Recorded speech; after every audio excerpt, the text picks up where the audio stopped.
인천이 지금 대한민국의 성장 발전을 주도하는 도시로 발전해 오고 있는데 여기서 멈출 수가 없는 것이 또 인천의 상황이다.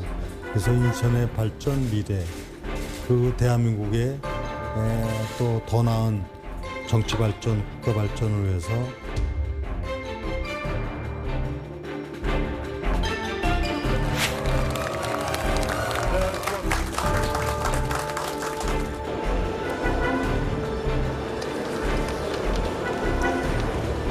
하루 1,000원, 월 3만 원에 집을 공급받는다는 것 자체가 획기적이고 너무나도 큰 신혼부부들, 청년들에게 힘이 되고 있는 건 사실입니다. 우리 청년들이 희망을 갖는 그런 인천시가 되고 또 대한민국이 되기를 바라는 마음입니다. 말씀드린 대로 주영진의 뉴스 브리핑은 이제 공천이 확정된 본선 후보들 인터뷰를 저희가 계속해서 하려고 하는데 오늘 첫 주자로 국민의힘의 인천시장 후보로 확정된 유정복 인천시장 인터뷰 일정을 잡았습니다. 아마 조만간에 민주당 후보인 박찬대 의원과의 인터뷰 일정도 잡힐 것이다. 이 점 여러분께 미리 말씀을 드리겠습니다. 어서 오십시오. 네, 안녕하세요. 제가 시장님으로 불러야 됩니까? 후보님이라고 불러야 됩니까? 아직은 시장이 맞겠죠? 예비후보 등록 안 하셨죠? 네, 아직 예비후보 등록도 안 하고 이제 레이스에 들어가지 않았기 때문에 시장이라는 지가 맞지 않겠습니까? 그러니까 현재 시장직을 유지하고 있다라고 하는 거는 선거운동, 뭐 예비후보로서의 선거운동 같은 걸 할 수는 없다. 네, 그렇죠. 그렇습니다. 그런 상황인 거죠. 예.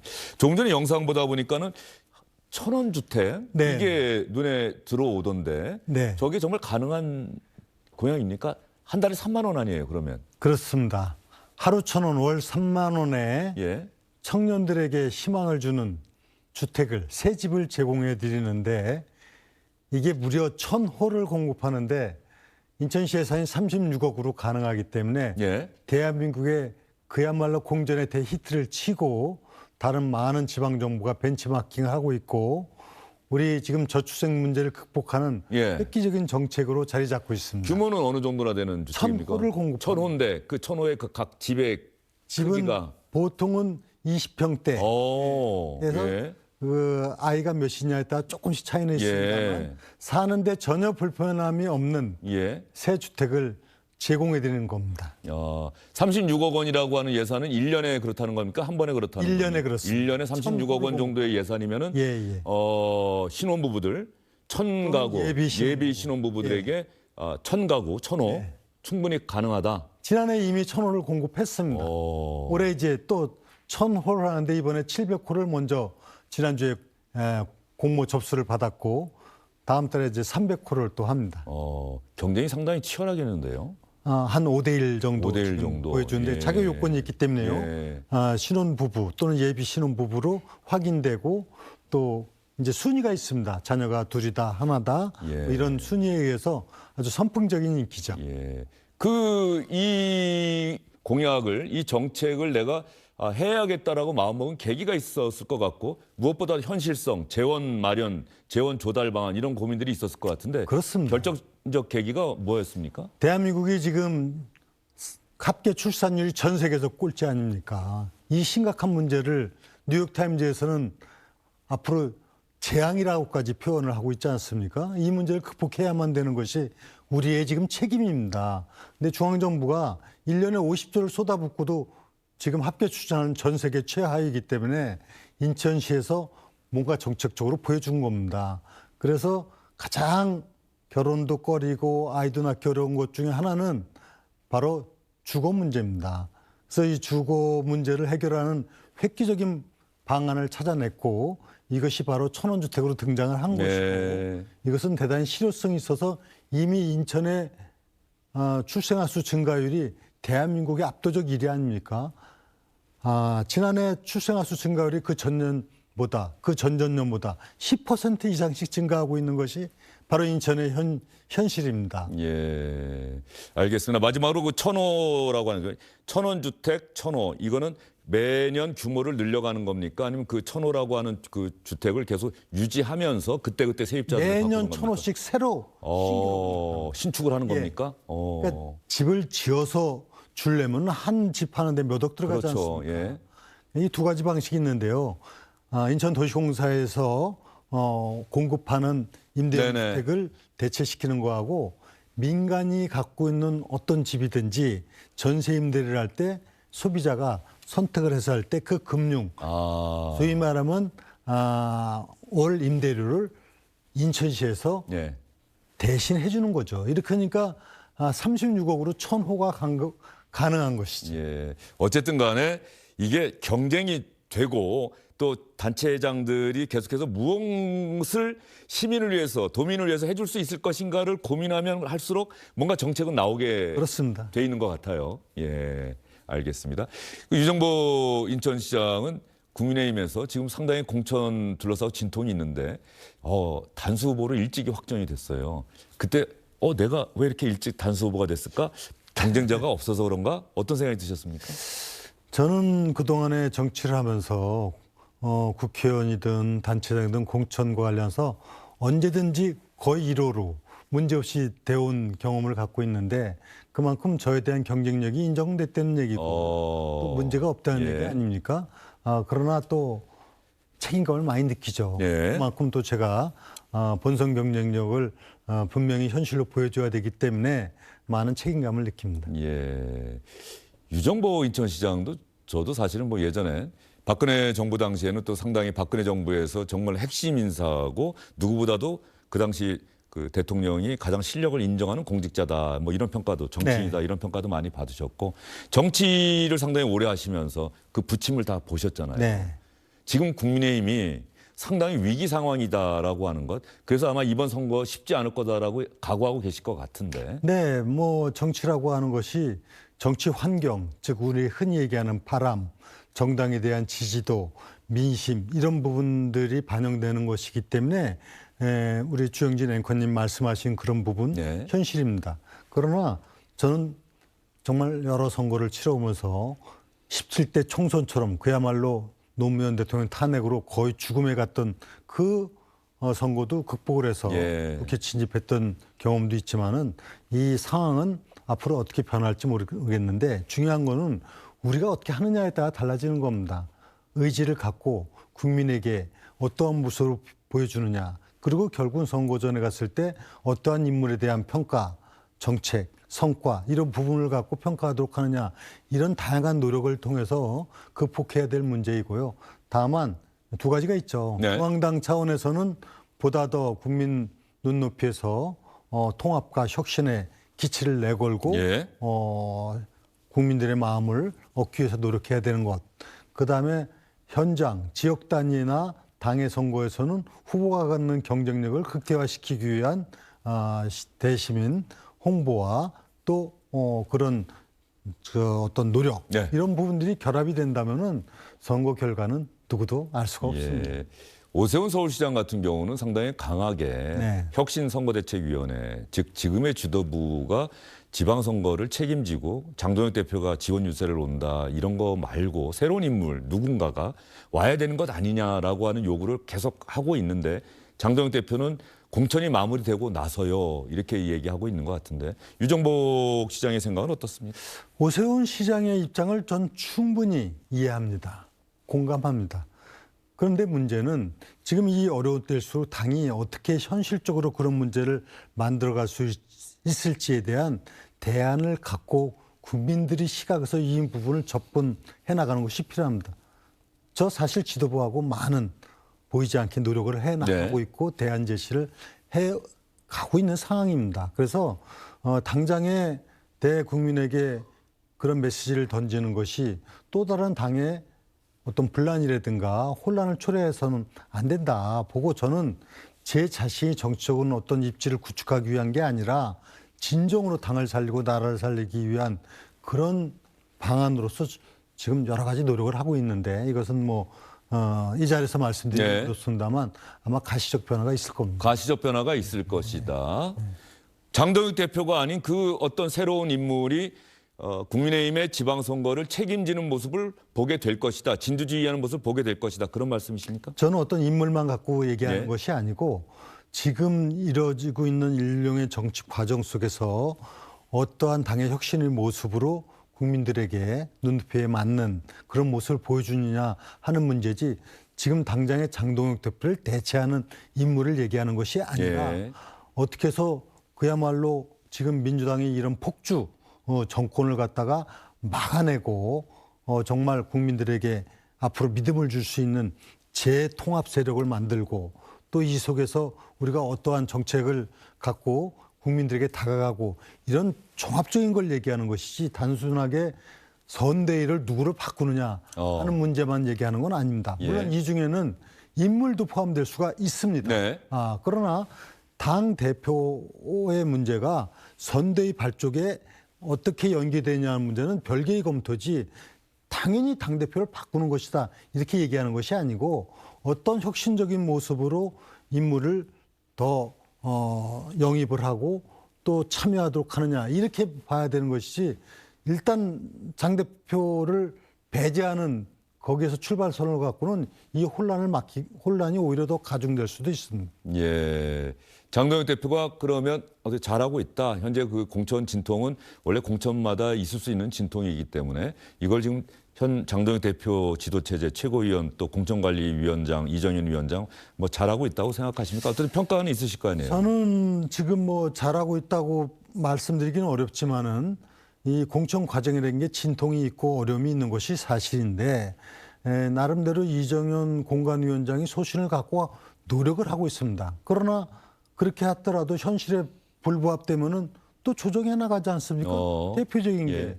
지금 충북하고 부산의 경우가 그렇지 예. 않습니까? 이렇게 본인이 하고자 하는 방향이 현실적으로 무리가 있다 해서 그 경선으로 하는 거로 했지 않습니까? 또 대구도 이제 같은 차원인데 이건 좀 두고 봐야 되겠지만은 결론적으로는 지금 밋밋하게 그 감동 없이 하는 선거가 아니라 그 공천이 아니라 뭔가 좀 혁신적인 모습을 보여주겠다는 이정현 공관위원장의 충정은 이해가 됩니다. 다만 그 경우도 현실에 맞아야 되고 네. 또 내부의 저항이 증폭되는 걸 막는 차원에서 조정을 해나가는 겁니다.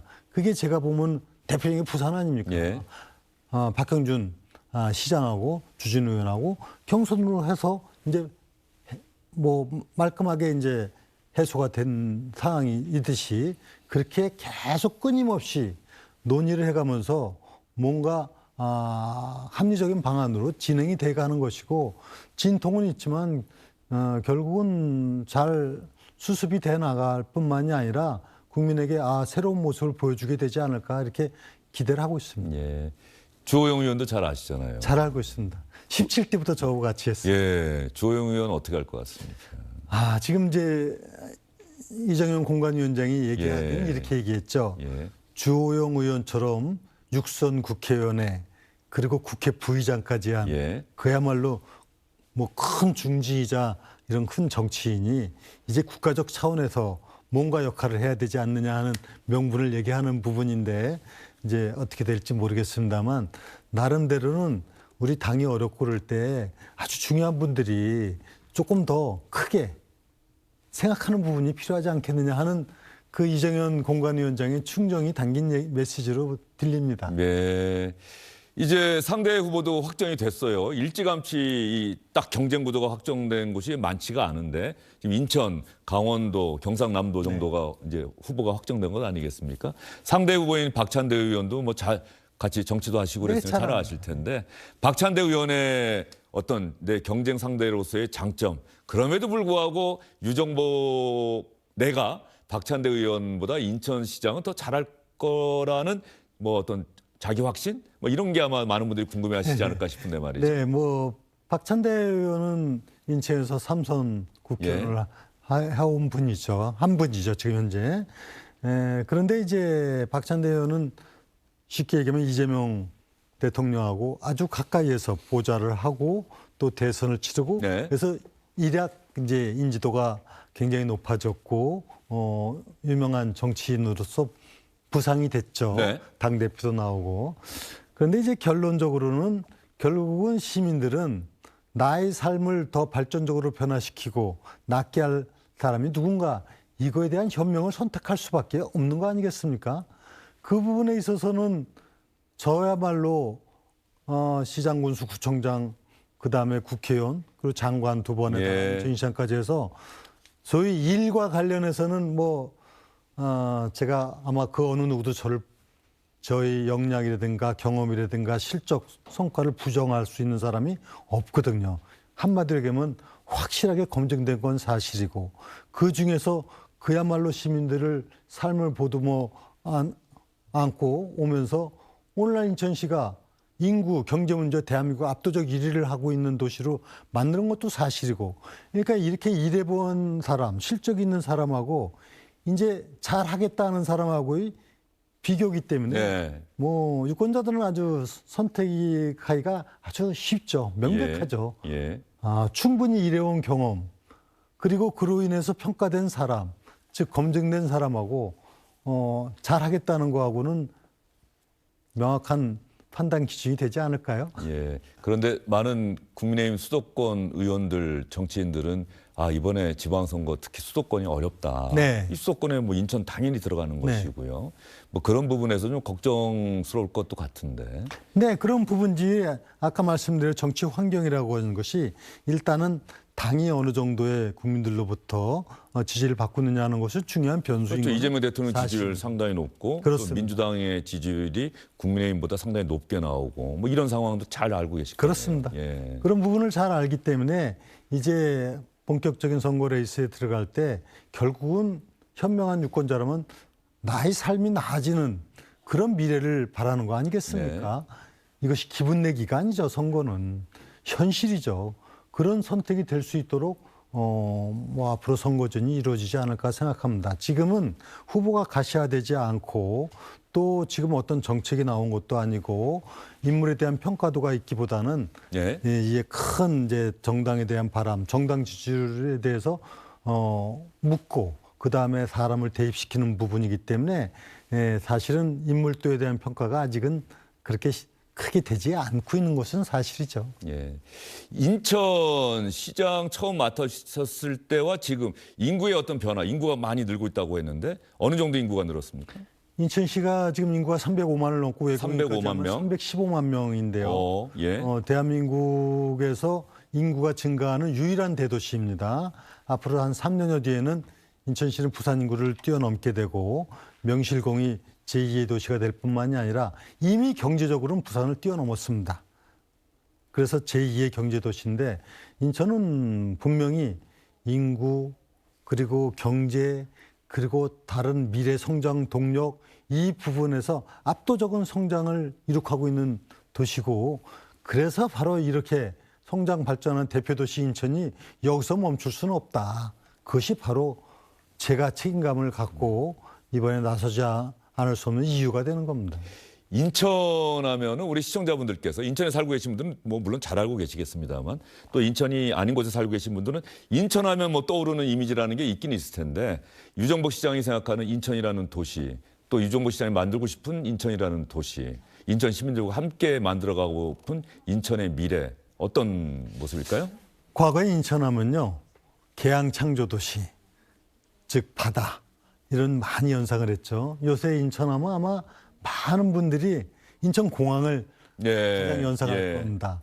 세계 3대 공항입니다. 인천공항이. 그리고 공항을 기반으로 한 이 경제자구역 등 그야말로 대한민국 성장을 이끄는 대표도시거든요. 국제도시고. 그래서 인천하면 지금은 미래형 창조도시다. 저는 이렇게 얘기할 수 있습니다. 미래형 창조도시다. 그래서 인천이 꿈을 키우는 것이 대한민국의 미래가 되고, 인천에 사는 것이 대한민국의 역사가 되고, 이런 도시가 바로 인천입니다. 바로 그것이 제가 꿈꾸는 인천의 미래의 모습이고, 또 이 인천의 미래의 모습을 제대로 그려나가는 것은 바로 인천을 위해서도 대한민국을 위해서도 정말 필요한 일입니다. 예. 인천 하면은 또 구도심이 있고 새로 발전하는 도시가 송도 국제 도시도 있고 또 구도심, 또 많은 분들이 이제 관광차 가는 강화, 강화도 있고 도서, 옹진. 또 그 짜장면 먹기 위해서 가는 곳도 있고 말이죠. 차이나타운. 예, 차이나타운도 있고 말이죠. 여러 가지 모습들이 있는데 그 중에서도 가장 주력. 요즘 뭐 많은 분들은 다 AI 이런 이야기를 하는데 어떻습니까? 인천의 미래는? 네, 지금 우리 주영진 앵커님 말씀하신 대로 인천하면 그 다양성이라고 하는 큰 특징이 있습니다. 그리고 제가 공항을 얘기했지만 공항, 항만, 경제자유구역 이런 정말 대한민국의 대표적인 인프라를 갖고 있고 특히 영종에서 강화까지를 잇는 이제 네. 경제자유구역으로 확대가 되면은 인천 놀라운 미래 성장 동력을 찾아가게 될 겁니다. 여기에 옹진의 그 드넓은 해양, 백령도까지 이르는 많은 도서들이 다 함께 대한민국의 미래를 만들어갈 그런 창조형 역사를 갖게 되는 도시가 인천입니다. 그래서 인천은 지금 이 다양성을 바탕으로 그 어느 도시보다도 역동적으로 그다음에 창의적으로 발전하는 도시고요. 말씀하신 원도시 문제, 국제도시 문제 어떻게 균형을 맞춰 나가느냐. 그래서 제인포 르네상스 프로젝트를 통해 갖고 인천이 획기적으로 변하도록 하는 겁니다. 그 대표가 지금 경인고속도로가 지금 지하화 사업을 하고 있습니다. 예. 경인고속도로가 모두 지하화가 되고 이제 경인 전철 지하화가 이루어지게 되면서 인천은 그야말로 원도시 문제가 획기적인 변화를 가져오게 됩니다. 이것이 바로 인천이 꿈꾸는 미래의 모습입니다. 알겠습니다. 유정복 국민의힘 인천시장 후보, 현 인천시장이기도 하고요. 인터뷰였습니다. 말씀 잘 들었습니다. 네, 감사합니다.